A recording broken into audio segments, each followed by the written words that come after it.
এটি বেলি ফুটে কানে কানে মোক ক'লে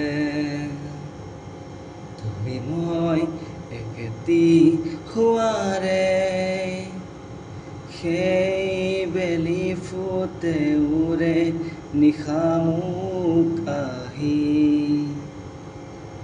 চুকালে জুৰুলা কৰিলে ছায়া হৈ অহা এবাৰ কাষৰলে দি থকত নেলাগে আহিবলে সপোনত আহা এবাৰ কাষৰলে তোমাৰ কথা ভাবিলেই জানা জোৰাক উপচি পৰে বুকুৰ সিপাৰে এহেজাৰ গোলাপেই ৰঙা ৰঙা কলি মেৰে। Thank you.